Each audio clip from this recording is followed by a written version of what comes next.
Hi everyone, welcome to Courage Time. And like you know, this is channel you're gonna hear real immigrant success story.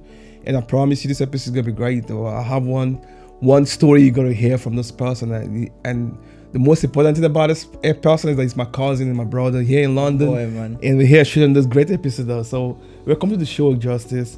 Thank you, big bro. How have you been? I've been good. That question is interesting because let me not even lie, guys. I've been excited about this.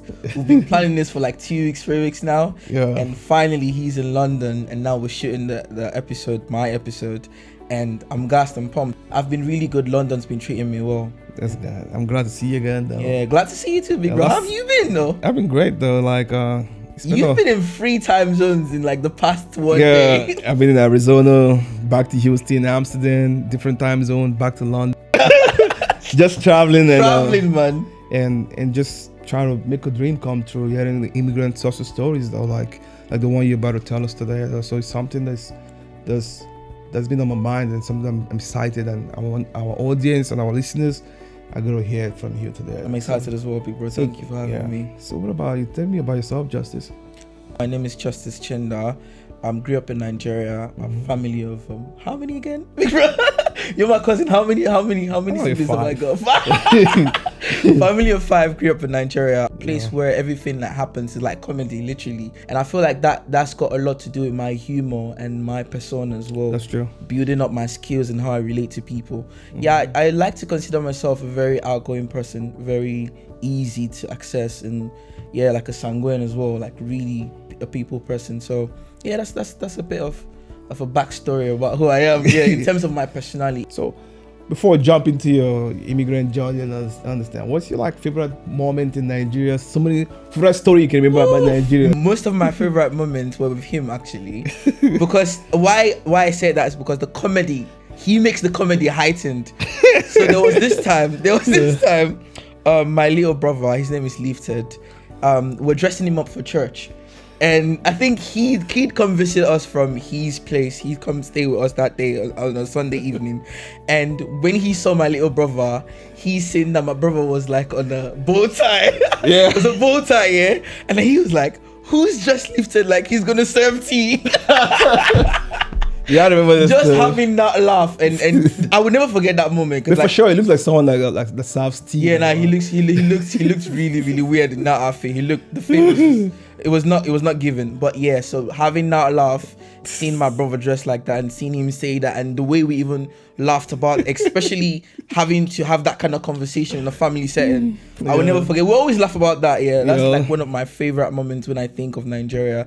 And I think basically the thing with Nigeria is it's just family. Like, you're with family. I was with him a lot because I was in school with him as well. Like the first year of my uni days, I stayed with him. So having that experience builds me as a person. My favorite moments are mostly with him. Yeah, mostly with him. I shared a lot of memories. Sharing the same bed with you in college. Oh man, we did that, man. We did. He was like, nah, you need to get your life together. I'm telling you, let's say I'm hungry, cause my dad gives me like pocket money, and then a lot of times it finishes real quick, and he's like, my big bro, what do? I got to him, I'm like, big bro, I haven't eaten. He's like, again, gives me money to go buy. So that's what I'm saying, that I have a lot of great memories with him. And I really started seeing him as a figure, like a mentor to me. If I had any problem, I could relate to him because he's gone through what I've been through, and he was like a support system to me. I just want to say this before we go ahead, big bro. You mean a lot to me. I won't even lie. Yeah, that means thanks. Like, good hearing that though. You're like a hero to me. Like, I look up to you in so many ways. So people should know that. I'm giving you your flowers before anything. Yeah, thanks though. You're welcome, big bro. You're welcome. Thank you. I appreciate that though. I want to ask your immigrant journey, the process of leaving Nigeria. How was it? Woo! The process of that's a good question. However you thought of that question, that was good. Because that's gonna bring out some juicy story. Process of leaving Nigeria was so difficult. God, most people don't know that. Like, we should definitely shed light on that. Yeah, people don't know that it's a process that feel like you can just can just You want just to board the plane and just go. boom, and just go. Yeah, but like it's different. Like it is. What's It that really process is. like for you, Justin? So maybe a lot of things may have changed because it's been like how many years I've been off About Nigeria? 10 years though. 10 years now, exactly. So a lot of things may have changed, but the time I was leaving, my God, it was hectic, tedious. So I remember getting the call from my dad that we should start the process. We've been talking about it in the house. Yeah, like for when sure. I go back home, because like I said, I was in school with him my first year. By the way, I was doing engineering back in Nigeria before I switched to medicine. So my dad's been like talking about it. He's been saying, "No, I want to take you off Nigeria." I wasn't taking it seriously. I was like, I'm already doing my first year. You know how Nigerian parents can be. They'll be giving you hope. They'll be telling you things. Oh, don't worry, you're gonna leave. I thought it was just one of those stories. And your dad can give someone that, And my that dad, hope and feel like that. my dad like knows how to say things to get you happy. So I just thought that it's one of those things where he says like he just wants you to be happy and wants you to feel like there's more to life. So I didn't take it seriously. So I was just going to school, focusing on my studies. And then one of the times I got back home, he was like, "Okay, now we need to start preparing for you to like go out of Nigeria." I was like, "Really? Am I actually gonna leave middle of my session? So he's like, "Yeah, we're gonna leave." Like he doesn't mind, and he'd already paid my fees. Yeah, that semester though. So I was like, "Okay, no problem." So I was in school. I thought the conversation was a joke. Then I went back to school. Then he called me. He was like, "Okay, I need you to come back home this weekend. We're gonna go do your passport. We're gonna start the whole process." I was like, "Okay." Now the process of getting my passport, that was where the full comedy even started happening. Yeah. We went to the passport office. I filled out the form. We had to run to go get there's a like local government paper you need to get. For sure. A councilman needs to sign the paper. Hope your own local government paper. My God, we looked for that man. We looked for that man to sign that paper. I even remember, I think we even had to go with like 5,000 naira like in an envelope so that we can get him like to sign the paper, get everything. It was really stressful. So we got that paper signed. We took it to the passport office. We got that. The lady was like, "Oh, you want to travel?" I was like, "Oh yeah." And my dad's trying to get me to travel. And she's like, "Okay, now so what are you going to drop for us to make it happen?" For sure. I was like, "Come on." That's the process. I was like, "Come on." I'm a young guy. I'm about to travel. Let me go live my life. She's like, "Nah, man. If you want this thing to be done fast, you need to drop something." There was the long one where you wait for like I think 2 months. Yeah. And then there was like the regular one there you get it like under 1 month. And then there was the one where you can get it instantly. Yep. So I'm saying to myself, you lot got the facilities to make this happen instantly. Why do I have to wait for 2 months? And like, so she was like, "Nah, You gotta pay for it. There's a you price have to pay tag. for it. There's a price tag." I was like, "Okay, no problem." My dad was like, "We want the instant one." I was like, "Okay, let's get the instant one." She's like, "You can get the instant one today, but you have to wait for like 7 or 5 hours." 7 or 5 hours. She was like, "Oh, if you want it to be 30 minutes, you know what to do." I was like, "So you can get me this passport in 30 minutes?" Right away, though. Right. Nah, That's the moment. right there and then. So my dad paid the lady off, and we got out the passport in 30 minutes. Literally left the office, and we drove back. Then we started meeting. The next bit of the process was to meet an agent. We met an agent, and then the agent wanted to like rip us off. We left. We didn't go with that agent. We looked for another one. All of this process, my dad was losing his mind, because you have to understand, my dad is a traditional man that hasn't really done all these things before. For sure, yeah. So he was complaining. He was like, "Oh God, are you sure this is really going to work out?" So everything was easy for him in terms of the finances, but what was difficult for him was like having to deal with all these processes that he wasn't familiar with. The extra money. To push the paper. Exactly, to push the paper. So we got an agent, and then just to fast track the whole story, the agent started working on the process, and then we got my visa. Funny enough, guys, we got my visa to go to Bulgaria. Oh, that's true. Bulgaria, remember? Yeah. Bulgaria was the visa that I got to go study medicine in the University of I think the capital city, to go study medicine in Bulgaria. So what happened was, I got the visa. I went to Abuja, obviously. Guess what? The first time I went to Abuja, so Abuja is like the capital city of Nigeria, and I had to go there where the embassy was to go apply for the visa. Guess what, big bro? Tell me. Booked my flight. My dad paid for the flight. I forgot my documents. I forgot my documents at home. Got on the flight. I got my backpack, everything. Wow. I forgot my documents back in Port Harcourt. So I got to Abuja, got to When somebody calls you stupid, sometimes you think, okay, why are you insulting me? But I said to myself, oh, Justice, you must be stupid. What kind of stupidity is this? So I got to Abuja. I got to like the because there was an agent that was supposed to pick me up and then take me to the embassy the next day, get me my lodging. So we did all that, and I was like, okay. So my mom called me. You got everything you need? I checked my bag that evening. I checked my bag. I couldn't find the brown envelope. Wow. I was like, Holy Spirit, if you know my dad, you can't, that was going to be a massacre. So I was like, Holy Spirit, please tell me this envelope is, please. I started praying prayers like, God, if it is not with me, make it appear. I can only imagine that. You know my dad. Yeah. I was like, if this envelope is not with me, Holy Spirit, you can do this. There's nothing too hard for you to do. But guys, I didn't have the document. It wasn't there. So I had to call my dad and I was like, Dad, listen, I'm so sorry. I forgot the document at home. My dad lost it. My dad was like, this is the problem. You lot are so careless. I don't know. I was like, Dad, I'm really sorry. He was like, okay, no problem. So he booked another flight for me to and fro. Again, like from Abuja to Port Harcourt back to Abuja. And then back to Port Harcourt again. Oh, the man was really pissed. So I went back home, grabbed the documents. They drove me back to the airport, got to Abuja, did my interview. Now, on my actual interview day, I feel like that was a blessing. Because for someone that was going off to go study medicine, the question they asked me was a mathematical question. He didn't even interview me. He just went, listen, he saw my records. He saw my so WAEC result is like the result you get when you're done with high school, like a SAT, like your SATs, exactly. Yeah. So he saw my result. He was like, oh, you're really good at math. I was like, oh yeah, I'm really good at math. He was like, okay. He wrote down like a problem and he was like, oh, solve this. And I looked at it, I solved it, and he was like, oh great, no problem, we're gonna get your decision soon. I was like, that's it? You're not gonna ask me nothing else? I was like, oh God, I failed that question. I was like, did I fail that question? Because I was like, if he's not gonna ask me anything else, and I felt so everything is gonna hinge on me passing that question. Because he's looked at my records and he's like, if you're good at math and if you're a genuine person, then you need to have passed this question. So I waited. I was supposed to get the visa in 5 days. So when I went back with my agent was like, you can't stay here for 5 days. What are you gonna be doing in Abuja? So he was like, let's go to the embassy and pay somebody to see if your decision has been made.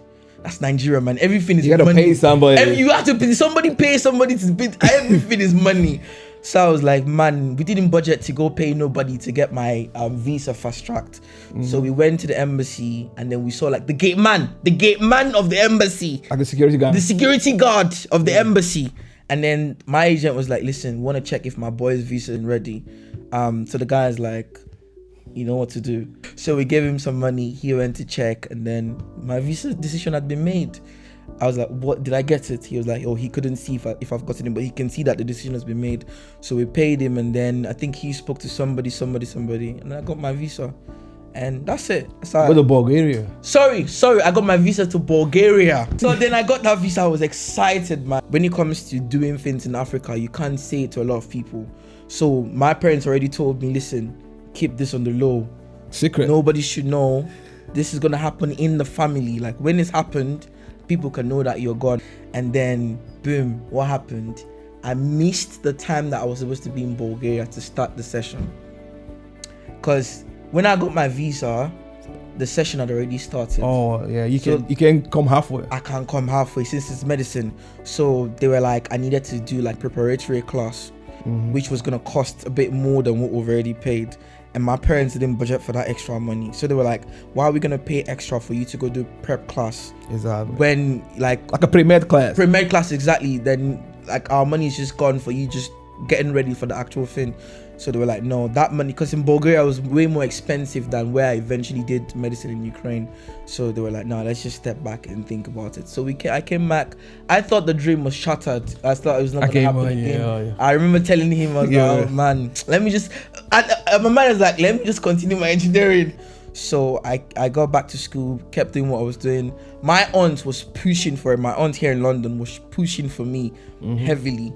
And she called my dad. She was like, no, listen, I got a school in Ukraine that is even cheaper and more affordable. He could go there and start off. So my dad is like, okay, let's do it. So this is the thing here.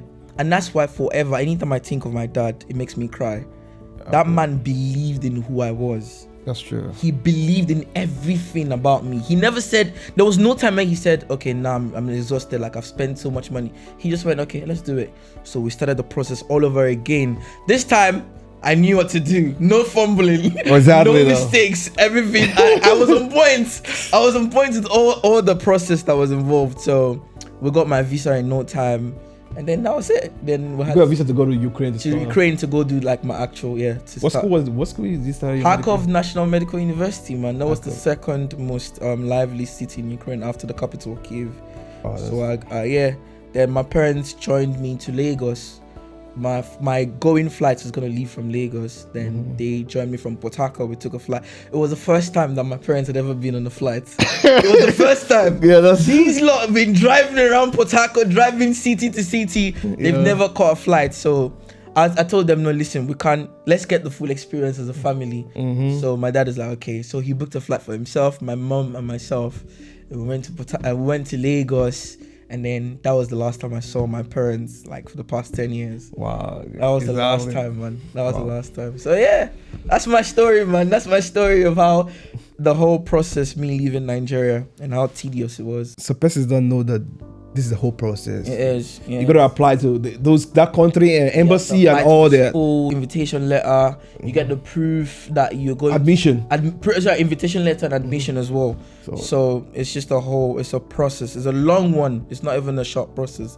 And this, your own process is just like people that want to immigrate or through school. Yeah, to travel to foreign country to study. So that's kind and then there's a whole different process when you're going to work. For exactly. Yeah, so that's a different one. Yeah. So, but whatever you're going to do, the process is tedious in Nigeria. Yeah. The process, and now that the economy is what it is, to raise the money to show proof of funds, it's crazy. And it hasn't even really changed. It's even gotten more difficult. Getting worse. So yeah, that's my story from Nigeria. That's leaving Nigeria. That's the process. Leaving Nigeria. Process, though. Yeah. So when you go to Ukraine, how was it like? Yeah. Different culture, different. How was it like? I wouldn't even lie. The first thing for me was the smell. I was like, a smell of freedom. But yeah, the smell was the distinct feature that I noticed because like I got into an environment where the air wasn't polluted, because where we're coming from, like the air was not that clean. It was from the south side where they do a lot of bunkering, oil business, and like if you've even taken a picture, you're looking yellow in the picture. You're looking yellow because of the air, the environment, the dust. So like for me, the smell was one distinct feature of like getting into Europe. I was like, man, this smells good. And then my agent took me to like a pizza joint. I was like, pizza? I was like, pizza? I've been seeing this in movies. I haven't really had one before. That's true. I'm telling you, man. I was like, this is the first time. Everything for me was a first. Like, first pizza, first everything. And then he was like, oh, it's really cold, because I was like on my Nigerian outfit. So he's like, we need to go get you like a jacket. What season like? Was it winter? No, winter, man. Winter. I came winter, so we needed to get me a jacket. So I got picked from the capital city, and then my agent took me down to my actual city where my uni was, called Kharkov. And but for me, the smell and just the difference in the way things are being done, the ease of transport. Ooh, in Nigeria, you wanna stop that bus before the bus even stops. You're flinging into the bus. But here like it was more organized. You like the bus gets to stop for you at the actual stop. You check the time the bus is gonna be there. The bus is gonna be there by that time. So like that was just all new to me, and having to meet new people. And then again, you have to understand that the country that I went to was not an English speaking country. Wow. And so it was really difficult for me to like blend in terms of learning the language and having to like mix and really get into acclimatizing. So yeah, it was. It's funny to understand like. What's the best to understand? Like you say you had pizza for the first time. Pizza, yeah. When you go to Ukraine, but some person is like, oh, I've been having that all my life. Yeah, exactly. Some people don't know, like there are people like us people back in Nigeria that haven't seen the kind of lifestyle that they got going on. They can't just relate that, oh, there's somebody like this out there in the world. That haven't had pizza. That hasn't had pizza before. I never. That was the first time I had pizza. I was like, wow. That's a good thing then. How long did it take you to learn the language? Because I know like you didn't just start the school. You have to like go through like. Yeah, I did my prep there as well. What is that? What's prep? What's that? So the prep is just a language course basically to just get you prepped and ready. Like I did it for like 6 months, and so like it's called like a preparatory course. They'll be teaching you a lot of the first year courses as well, modules as well. But it was mostly the language that we're doing, like getting acclimatized with the environment before you start learning, doing the actual medicine. So, well, I didn't learn nothing, man. I didn't learn nothing the first 6 months. It was just I wasn't interested. I felt like this is not what I was here to do. Why do I need to be learning this language? My teachers were going to be teaching me in English, so I don't need it. But I got to learn after my first year, second year, that okay, now I'm done with the prep courses. I need to be navigating my way through the city. I'm talking to people, I'm booking rides and talking when I want to go buy stuff. So I needed to learn the language. So I didn't learn the language up until 4th year. And the reason that I even decided to get interested to learn the language because I wanted to start, it was selfish, my business. I was a photographer. So I was like, okay, if I'm going to be talking to clients and really get into the industry of photography, I need to be speaking to them. So I started practicing it more. It wasn't like I learned it. It was like I was hearing people talk it and say it a lot. So I just started speaking it naturally. Okay. So that was what happened for me, yeah. So it took me like 5 years. About 5 years. About 5 years. So learning a language is kind of... that's something that some immigrant face like coming from different countries. Like in US you have you call it ESL, English as a second language classes. Okay. But like and you take this test and they grade you on what level you are. Understand? Okay. So some persons come in and on level 2. So you're gonna do like ESL 3 and 4. So if you're coming on you're on level 1 English. Okay. So you go start ESL 1, 2, 3, and 4. So before you start doing like a main classes. Okay. So that's what it's like. So you guys call it prep. In US, I think in Houston where I went to college, they call it ESL. English as a second language. Okay. So that's what it's like. I feel like the equivalent of that in the UK is IELTS. IELTS. Okay. Yeah, like you write that to like get your English proficiency. Yeah, certified. Yeah, that's the equivalent. So you're able to learn Ukraine and Russia together, or is it like Ukraine language? So I was in a part of Ukraine that only spoke Russian. Oh, okay. Yeah, the central part of Ukraine, which was the capital city Kyiv, spoke Ukrainian. Oh, okay. Yeah, so we were taught Russian, so I speak Russian. So you want to say, how you doing in Russia? How you gonna say that?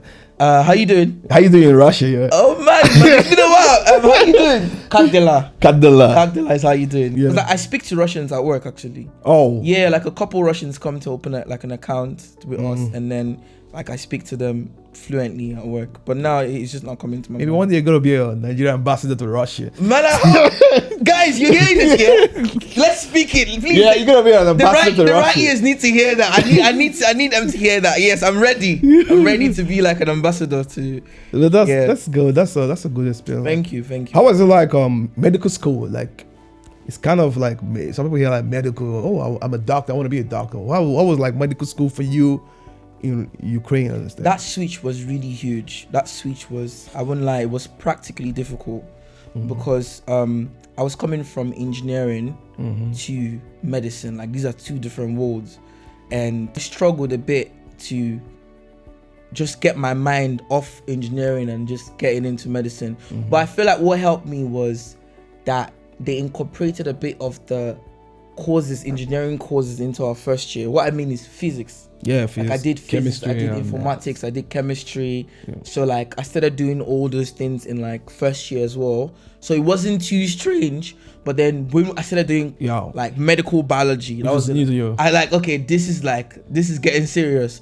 But for me, it was a bit of a struggle because I was coming from engineering to medicine. Yeah. But I found a way around it, you know. Yeah. Now I'm a medical doctor. You know, like that's just saying like African parents have like an influence of what causes you want to go there? You want to go there? Let's go there. So what influence was it? Like a choice to be a medical doctor? Or? I was forced. What do you mean choice?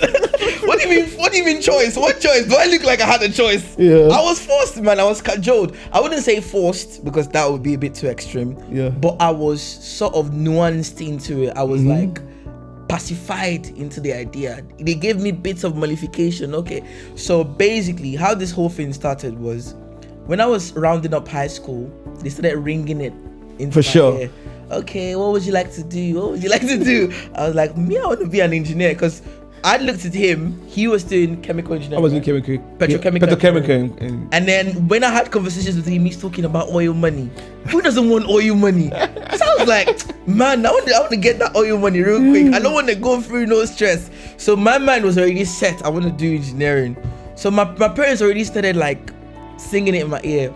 Doctor, you get privileges, you get like to work in a hospital, the prestige of it. My son is a doctor, don't you like this? And then they showed me a picture of one close friend of theirs that was a doctor that had that. I don't know if you know Life Force.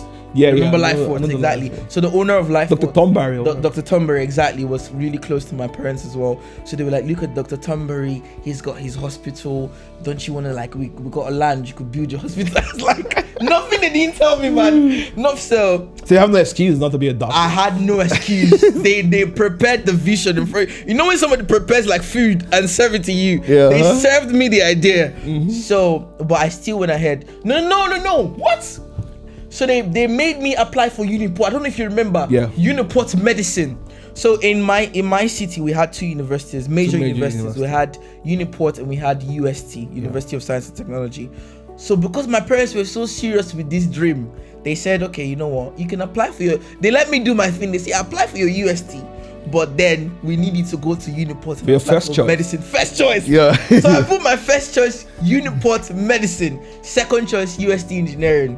They're like, okay, let's let you have your thing. So when the thing came out, I didn't get the medicine from Uniport. So eventually they let me start the engineering. I remember my dad was just grumbling, just muttering. He didn't like it. So I didn't mind. I started it. I was having a good time. I was with my cousin.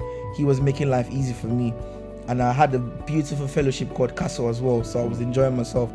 But he was really, really adamant on me going to do medicine.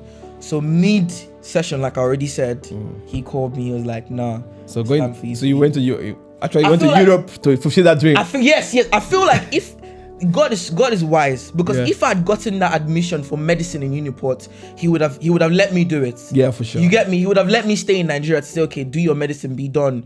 But since I didn't get it, and then I did what he didn't like, which is engineering, it made him more adamant to like, no, you have to push it for you to get. It pushed him to like, make me leave Nigeria. So I feel like everything worked out for my good at the end of the day. That's true though. Yeah, but their influence was paramount for me doing medicine.